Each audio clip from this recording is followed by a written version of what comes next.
દરરોજ રાત્રે જ્યારે આપણે ઉપર આકાશ તરફ નજર કરીએ છીએ ને ત્યારે ભાગ્યે જે વાતનો ખ્યાલ આવે છે કે આપણે સીધા પૃથ્વીના પોતાના વિશાળ પડછાયાની અંદર જ જોઈ રહ્યા છીએ.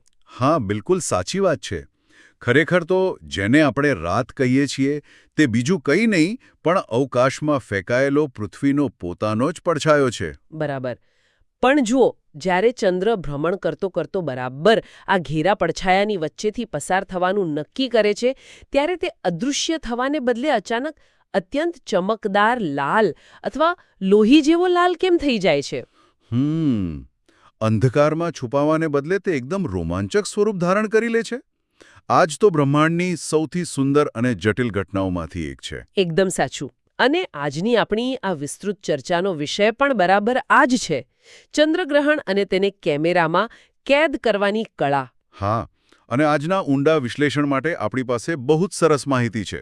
જી, આપણે ફોટોપિલ્સ દ્વારા તૈયાર કરવામાં આવેલી અત્યંત સચોટ માર્ગદર્શિકા લ્યુનાર ઇક્લિપ્સ 2026 ધ ડેફિનેટિવ ફોટોગ્રાફી ગાઈડનો આધાર લીધો છે. બરાબર. આ માર્ગદર્શિકા એટલા માટે ખાસ છે કારણ કે તેમાં માત્ર ખગોળશાસ્ત્ર જ નથી. એક ફોટોગ્રાફરના દૃષ્ટિકોણથી આખી ઘટનાને કેવી રીતે જોવી તેનું ખૂબ ઊંડું વિજ્ઞાન છે. એટલે એમ કહી શકાય કે આ સ્ત્રોત સિદ્ધાંત અને વ્યવહારનો એક સરસ સેતુ બાંધે છે. 100%. કારણ કે ખગોળશાસ્ત્રની ઘટના ક્યારે બનશે તે જાણવું એક વાત છે, પણ તેને કેમેરાના સેન્સર પર એકદમ સચોટ રીતે ઝીલવી તે તદ્દન અલગ અને પડકારજનક બાબત છે. સાચી વાત. તો ચાલો આપણે આકાશની આ ભૌતિક રચનાને ડીકોડ કરવાથી શરૂઆત કરીએ. આપણે જાણીએ છીએ કે ચંદ્રનો પોતાનો કોઈ પ્રકાશ નથી, તે સૂર્યના પ્રકાશને પરાવર્તિત કરે છે. હા, અને જ્યારે પૃથ્વી સૂર્ય અને ચંદ્રની વચ્ચે આવે છે ત્યારે પડછાયો પડે છે.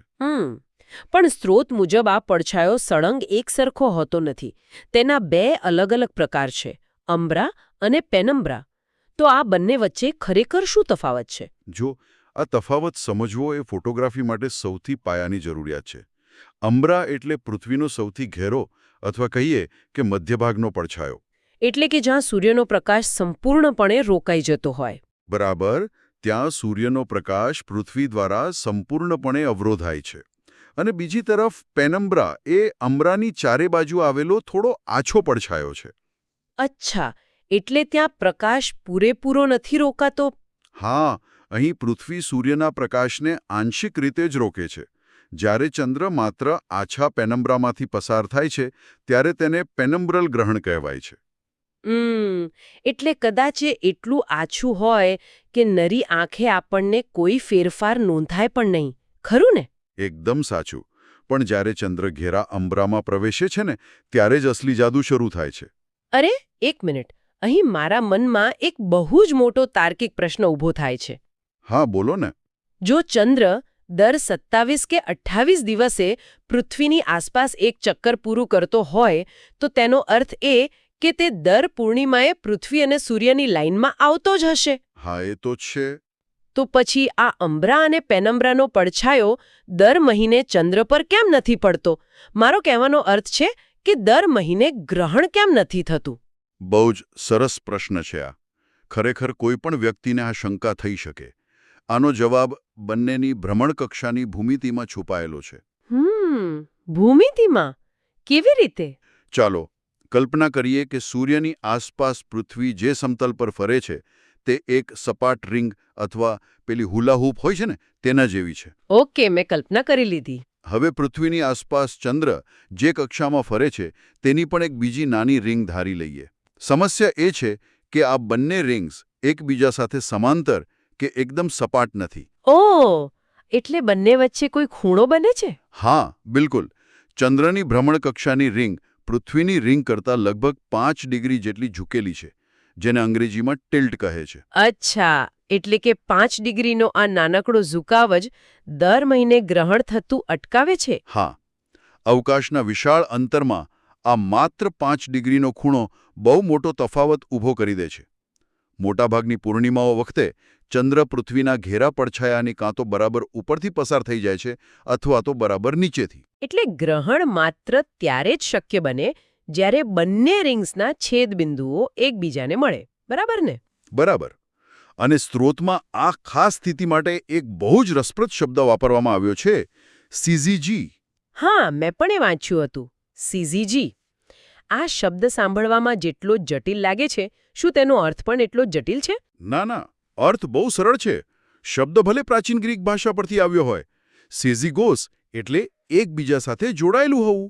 અચ્છા, એટલે ત્રણેય એક લાઇનમાં આવી જાય તેને કહેવાય. હા, જ્યારે સૂર્ય, પૃથ્વી અને ચંદ્ર એકદમ સીધી અને ત્રિપરિમાણીય એટલે કે 3D રીતે એક જ રેખામાં ગોઠવાય છે, ત્યારે તે સ્થિતિ CZG કહેવાય છે. પણ આ માટે ચંદ્ર ક્યાં હોવો જોઈએ?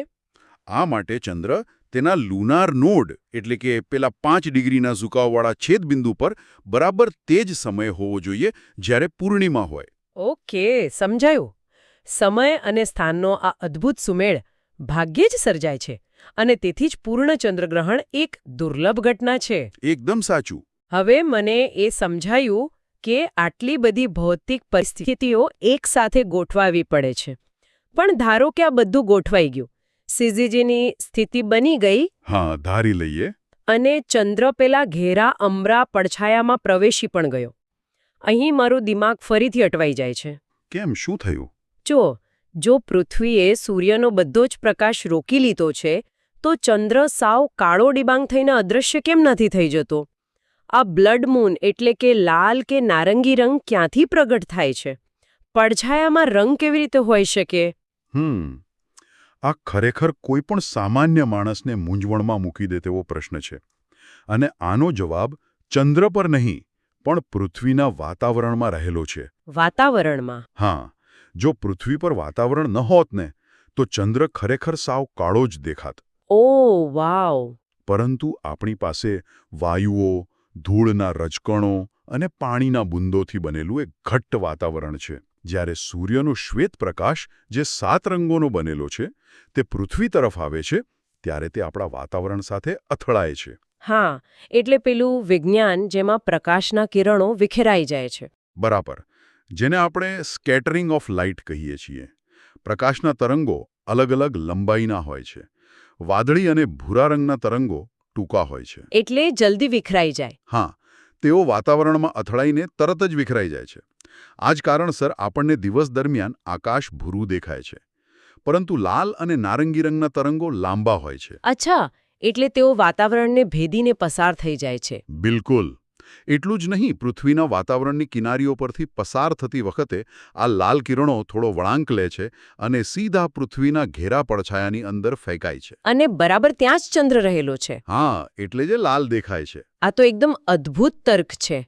એટલે કે પૃથ્વીની ગોળાઈ પર જ્યાં પણ સૂર્યોદય અને સૂર્યાસ્ત થઈ રહ્યા છે, તે તમામ સૂર્યાસ્તનો લાલ પ્રકાશ ભેગો થઈને સીધો ચંદ્ર પર પ્રોજેક્ટ થાય છે. હા, બરાબર એવું જ. આ તો જાણે બ્રહ્માંડમાં કોઈ ભવ્ય સિનેમેટિક પ્રોજેક્શન ચાલી રહ્યું હોય એવું છે. મતલબ આખી પૃથ્વીના સૂર્યાસ્ત એક સાથે જ ચંદ્ર પર જોવા મળી રહ્યા છે. સાચું કહું તો આનાથી વધુ સચોટ ઉપમા બીજી કોઈ ન હોઈ શકે. પૃથ્વીના વાતાવરણનું આ જ સિનેમેટિક પ્રોજેક્શન ચંદ્રને પેલો પ્રખ્યાત લાલ રંગ આપે છે. પણ શું આ લાલ રંગ હંમેશા એક સરખો જ હોય છે? ના, આ લાલ રંગની તીવ્રતા ક્યારેય એકસરખી નથી હોતી. તે સમયે પૃથ્વીના વાતાવરણમાં કેટલી ધૂળ કે વાદળો છે તેના પર બધો આધાર રહે છે. અને આ રંગને માપવા માટે ખગોળશાસ્ત્રમાં ડેન્જોન સ્કેલનો ઉપયોગ થાય છે. હા, મેં આ સ્કેલ વિશે માર્ગદર્શિકામાં વાંચ્યું હતું. તે 0 થી 4 સુધીનો હોય છે. બરાબર. પણ એક ફોટોગ્રાફર માટે આ 0 થી 4ના આંકડાઓનું શું મહત્વ છે? શું તે માત્ર રંગ માપવા માટે છે કે ફોટોગ્રાફીની પદ્ધતિ પણ બદલી નાખે છે? અરે, આ સ્કેલ ફોટોગ્રાફર માટે અત્યંત નિર્ણાયક છે. ડેન્જોન 0 એટલે એવું ગ્રહણ જેમાં વાતાવરણ એટલું ખરાબ છે કે ચંદ્ર સાવ કાળો થઈ જાય અને ભાગ્યે જ દેખાય. ઓહ, એટલે જો આવું હોય તો ફોટોગ્રાફર માટે કેમેરામાં ફોકસ કરવું જ અશક્ય બની જાય ને? હા, અને એક્સપોઝર ખૂબ જ લાંબુ રાખવું પડે. જ્યારે ડેન્જોન 4 એટલે વાતાવરણ એકદમ ચોખ્ખું છે અને ચંદ્ર ચમકદાર તાંબા જેવો નારંગી કે લાલ દેખાઈ રહ્યો છે. અચ્છા, તો આ સ્થિતિમાં કેમેરાના સેન્સરને પૂરતો પ્રકાશ મળી રહે. હા, એટલે શટર સ્પીડ થોડી ઝડપી રાખી શકાય છે અને ફોટા વધુ સારા આવે છે. એટલે એનો મતલબ એવો થયો કે જો કોઈ જ્વાળામુખી ફાટ્યો હોય અને વાતાવરણમાં બહુ રાખ ઉડતી હોય તો ગ્રહણ ડેન્જોન 0 તરફ જતું રહે અને ફોટોગ્રાફરની મુશ્કેલીઓ વધી જાય. એકદમ સાચું લોજિક લગાવ્યું. હા. હવે આ પૂર્ણ ચંદ્રગ્રહણના સંદર્ભમાં સ્ત્રોતમાં એક બહુ જ અનોખી અને દુર્લભ ઘટનાનો ઉલ્લેખ છે, લુનાર ટેટ્રાડ. આ ખરેખર શું છે? જુઓ, લુનાર ટેટ્રાડ એટલે 4 સળંગ પૂર્ણગ્રહણની એક અત્યંત દુર્લભ શ્રેણી. 4 સળંગ? વચ્ચે કોઈ આંશિક ગ્રહણ નહીં? ના, આ 4 ગ્રહણો વચ્ચે કોઈ પણ આંશિક કે પેનમ્બ્રલ ગ્રહણ આવતું નથી. માત્ર 6 મહિનાના અંતરે સળંગ 4 વાર પૂર્ણગ્રહણ જ થાય છે. વાવ, આ તો બહુ રેર કહેવાય. હા, 21મી સદીમાં આવું માત્ર 8 વખત જ બનવાનું છે. આગામી લુનાર ટેટ્રાડ 2032 અને 33માં જોવા મળશે, જે ખગોળશાસ્ત્રીઓ અને ફોટોગ્રાફર્સ માટે એક ઐતિહાસિક તક હશે. અદ્ભુત. તો ચાલો આ ખગોળશાસ્ત્રીય ઘટનાઓમાંથી હવે આપણે સીધા એક ફોટોગ્રાફરના પગરખામાં પ્રવેશ કરીએ. ચોક્કસ. જો કોઈ વ્યક્તિ કેમેરો લઈને આ ગ્રહણને કેદ કરવા માંગતી હોય તો માર્ગદર્શિકા મુજબ સૌથી મોટો પડકાર પ્રકાશમાં થતો સતત ફેરફાર છે. હા, પ્રકાશ તો સતત બદલાતો જ રહે છે. એટલે જ્યારે ગ્રહણ શરૂ થાય ત્યારે ચંદ્ર એકદમ તેજસ્વી હોય છે, પછી તે ધીમે ધીમે કપાતો જાય છે અને પછી અચાનક લાલ થઈ જાય છે.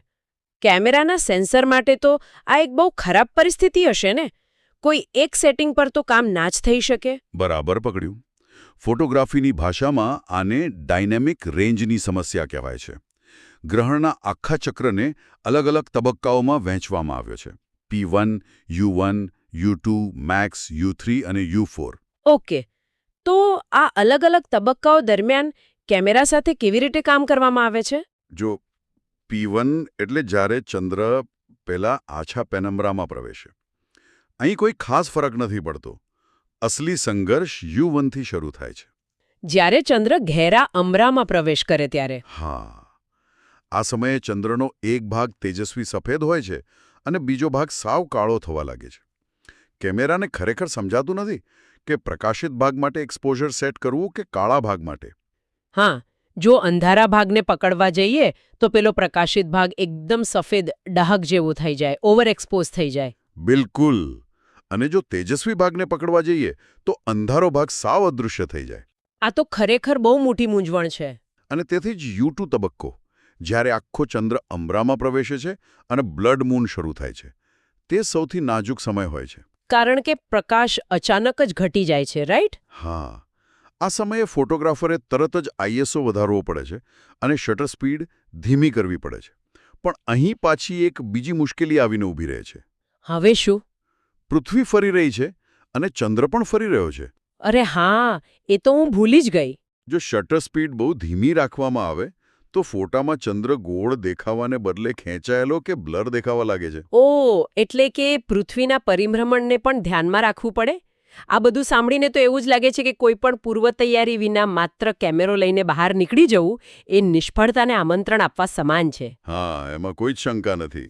અને કદાચ આના ઉકેલ માટે જ માર્ગદર્શિકામાં ફોટોપિલ્સ એપ દ્વારા અગાઉથી પ્લાનિંગ કરવા પર ખૂબ ભાર મૂકવામાં આવ્યો છે. જી, પ્લાનિંગ જ સફળતાની એક માત્ર ચાવી છે આમાં. ફોટોપિલ્સ એપ માત્ર એટલું જ નથી કહેતી કે ગ્રહણ ક્યાં દેખાશે. તેના નકશા પર 3 બહુ જ મહત્વના વિસ્તારો દેખાય છે. કયા 3 વિસ્તારો? પહેલું એક્લિપ્સ વિઝિબલ, એટલે કે જ્યાં આખું ગ્રહણ દેખાય. બીજું એક્લિપ્સેટ મૂનરાઇઝ, જ્યાં ગ્રહણ ચાલુ હોય ત્યારે જ ચંદ્ર ક્ષિતિજ પરથી ઉગે. અને ત્રીજું એક્લિપ્સેટ મૂનસટ, જ્યાં ગ્રહણ પૂરું થાય તે પહેલાં જ ચંદ્ર આથમી જાય. એટલે ફોટોગ્રાફરને કેવું બેકગ્રાઉન્ડ જોઈએ છે તેના આધારે લોકેશન નક્કી કરવું પડે. હા, ચોક્કસ. બેકગ્રાઉન્ડ બહુ જ મહત્વનું છે. હવે બેકગ્રાઉન્ડની વાત નીકળી છે તો માર્ગદર્શિકામાં લેન્ડસ્કેપ સાથે ચંદ્રના ફોટા લેવાની એક બહુ જ રસપ્રદ ટેકનિક વર્ણવવામાં આવી છે, જેને 100નો નિયમ અથવા રૂલ ઓફ 100 કહેવામાં આવે છે. હા, એ બહુ ફેમસ રૂલ છે. પણ સાચું કહું તો આ નિયમ મને થોડો મૂંઝવણમાં મૂકે છે. એવું કેમ? આ નિયમ શું કહે છે? મને જણાવો તો ખરા. ઉદાહરણ તરીકે માની લઈએ કે કોઈ ઐતિહાસિક ઇમારત કે સ્મારક 10 મીટર ઊંચું છે. હવે ફોટોગ્રાફરની ઈચ્છા એવી છે કે ફોટામાં પાછળ દેખાતો ચંદ્ર બરાબર એ ઇમારત જેટલો જ વિશાળ દેખાવો જોઈએ. ઓકે. તો આ 100ના નિયમ મુજબ ઇમારતની ઊંચાઈને 100 વડે ગુણવાની, એટલે 10 ગુણ્યા 100 બરાબર 1000 મીટર. હા, એટલે 1 કિલોમીટર. બરાબર. મતલબ કે 1 કિલોમીટર દૂર ઊભા રહીને ફોટો લેવાનો. હવે અહીં 1 મિનિટ ઊભા રહો. સામાન્ય તર્ક એવું કહે છે કે જો મારે કોઈ વસ્તુને મોટી બતાવવી હોય તો મારે તેની નજીક જવું જોઈએ. અહીં આ નિયમ કહે છે કે 10 મીટરની ઇમારત માટે 1 કિલોમીટર દૂર ભાગી જાઓ. આ ગણિત સાવ ઊંધું નથી લાગતું? હા, પ્રથમ નજરે આ એક એકદમ વિરોધાભાસી લાગે છે, પરંતુ આના મૂળમાં ઓપ્ટિકલ કમ્પ્રેશન નામનું બહુ જ સુંદર વિજ્ઞાન છુપાયેલું છે. ચાલો આને જરા ડીકોડ કરીએ. હા, પ્લીઝ સમજાવો. જુઓ, ચંદ્ર આપણાથી લગભગ 3,84,000 કિલોમીટર દૂર છે. આપણે ઇમારતથી 1 કિલોમીટર દૂર જઈએ કે 10 કિલોમીટર દૂર જઈએ, ચંદ્રના અંતરમાં કોઈ ખાસ ફરક પડવાનો નથી. હા, એ વાત તો છે. એ તો એટલો જ દૂર રહેવાનું. એટલે કે કેમેરાની ફ્રેમમાં ચંદ્રનું કદ હંમેશા એક સરખું જ રહેવાનું છે. પરંતુ પેલી ઇમારત આપણી નજીક છે. જેમ જેમ અંતર વધે છે તેમ તેમ કેમેરાની ફ્રેમમાં ઇમારત નાની થતી જાય છે. હા, તે તો દેખીતી વાત છે. આપણે દૂર જઈએ એટલે ઇમારત નાની દેખાય. હવે જ્યારે 1 કિલોમીટર દૂરથી ટેલિફોટો લેન્સનો ઉપયોગ કરીને ઝૂમ કરવામાં આવે છે ત્યારે લેન્સ ઇમારત અને ચંદ્ર બંનેને એકસાથે મોટા કરે છે. ઓહ, હું હવે સમજી. કારણ કે દૂર જવાના કારણે ઇમારત ફ્રેમમાં નાની થઈ ગઈ હતી ને. હા. એટલે હવે ઝૂમ કરવાથી તે ચંદ્રની સરખામણીમાં બરાબર યોગ્ય કદની દેખાશે. હા, એટલે જો ઇમારતથી બહુ નજીક ઊભા રહીને ફોટો લેવામાં આવે તો ઇમારત આખી ફ્રેમ રોકી લેશે અને ચંદ્ર માત્ર એક નાનકડા ટપકા જેવો દેખાશે. બિલકુલ. આથી જ લેન્સની તાકાત કરતાં ફોટો લેવા માટેનું જે અંતર છે ને એ વધુ મહત્વનું છે. આ ખરેખર અદ્ભુત છે. એટલે કે કેમેરાનું મોંઘું સાધન હોવું પૂરતું નથી, પણ ભૂમિતિનું જ્ઞાન હોવું વધુ જરૂરી છે. 100%. અને ધારો કે કોઈ 50 મીટર ઊંચો ટાવર છે અને ચંદ્રને તેના જેટલો જ મોટો બતાવવો છે, તો 50 ગુણ્યા 100 એટલે કે 5000 મીટર. મતલબ કે 5 કિલોમીટર દૂર જવું પડે. આ તો ખરેખર કઠિન પરિશ્રમ છે. બિલકુલ. અને આ જ કારણસર અગાઉથી લોકેશન શોધવું, જેને લોકેશન સ્કાઉટિંગ કહેવાય છે, તે અત્યંત જરૂરી છે. એટલે ગ્રહણના દિવસ પહેલા જઈને ચેક કરવું પડે? હા, દિવસના અજવાળામાં જઈને તે જગ્યા જોઈ આવવી પડે. ક્યાંથી યોગ્ય એંગલ મળશે, વચ્ચે કોઈ ઝાડ કે ઇલેક્ટ્રિકના થાંભલા તો નથી આવતા ને, તે બધું દિવસે ચેક કરી લેવું પડે. રાત્રે ખબર ન પડે. વધતા પ્રકાશનું પ્રદૂષણ, જેને આપણે લાઇટ પોલ્યુશન કહીએ છીએ, તે પણ મોટો ભાગ ભજવે. લાઇટ પોલ્યુશન તો ફોટોગ્રાફીનો દુશ્મન છે.